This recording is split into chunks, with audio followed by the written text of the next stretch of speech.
Dear colleagues, this is Phaco emulsification of a cataract of moderate density. The patient had severe intraoperative floppy iris. Let us see how I managed the case. By this time, main incision and 2 side ports have been made. Now I am going to do capsulorhexis. The pupil has not dilated very well, but still we can do a moderate and adequate sized rhexis manually. We can actually go underneath the iris. We can go beyond the margin of the pupil and do an adequate sized rhexis.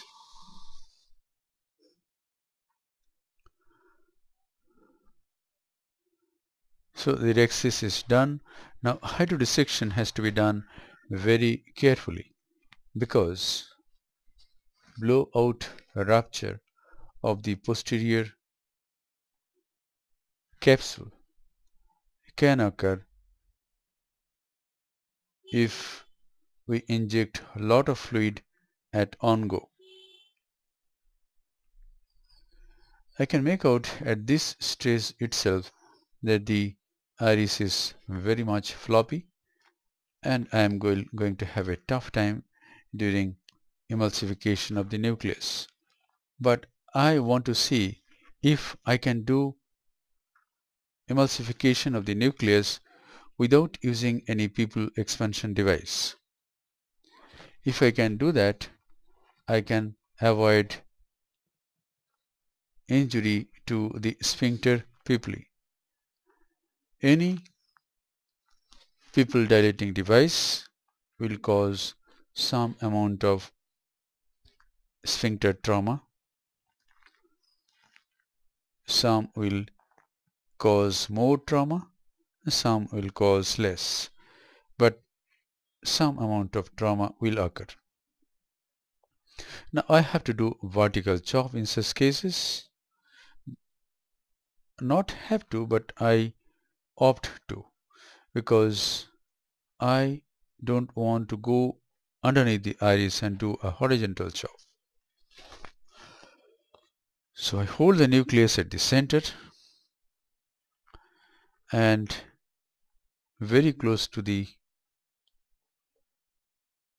point where I hold the nucleus, I engage the chopper and do a vertical chop. Now, any moment I can catch the iris, and that is the fun.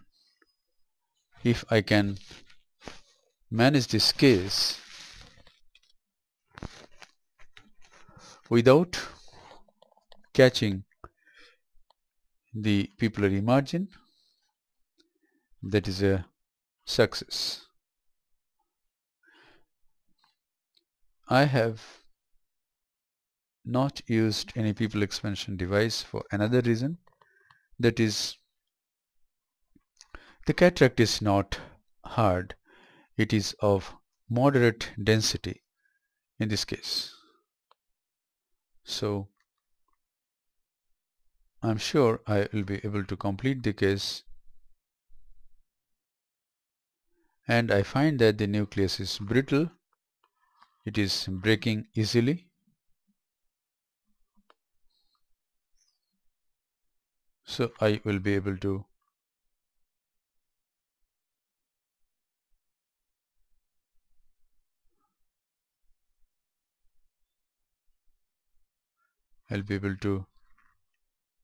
manage the nucleus, though the pupil has become really small and it is very much floppy. Now here I don't want to pull it without seeing. So what I do is I come out, I inject some viscoelastic substance, I inject some HPMC, and now I take my Y instrument, an instrument that has got the shape of an eye at its end, I can push the pupillary margin, and under direct visualization I can pull it. So the thick epinucleus and probably some nuclear material was there, and it has come at the center of the pupil now. I inject some more visco. Now again I go into the antechamber and remove this nuclear and epinuclear mass, and it comes easily and quickly. Now the remaining portion of the cortical matter is not coming. I cannot go beyond the pupillary margin. I should be little away from the pupillary margin, and so it doesn't come. So what to do? I inject little bit of visco again, take a Simcoe cannula and try to pull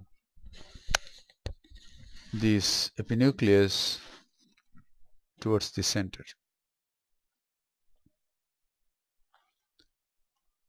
and it comes. Now I find that I can remove it with the Simcoe cannula, but it will take a very long time. Here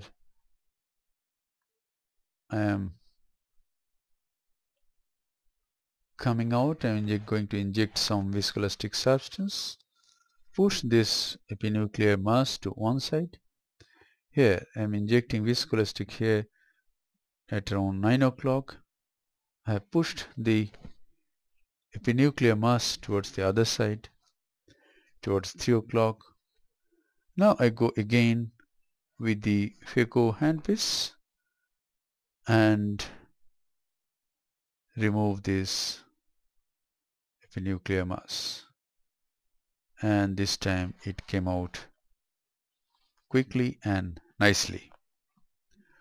So I have managed the nucleus and epinucleus of this case cataract with moderate density and severe floppy iris. Now I am removing the cortical matter with Simcoe cannula.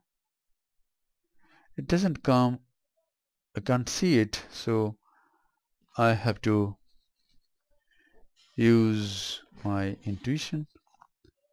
I have to use my sixth sense and remove this cortical matter. That's it. The cortical matter is removed. Only a little bit of cortical matter is there at around 7 o'clock. So go through the main incision and remove that cortical matter at 7 o'clock. That's it. Now I inject viscoelastic substance, and in this case I have used a single piece hydrophobic acrylic intraocular lens. I have implanted it in the capsular bag. Now thorough cleaning of the viscoelastic substance is done with Simcoe cannula as well as bimanual IA, and the side ports are hydrated, and some portion of this part of the surgery is edited out. The final wash is given, the antechamber is formed nicely, the case is concluded. Hope this video will help you in developing your surgical skills. Thank you very much for your attention.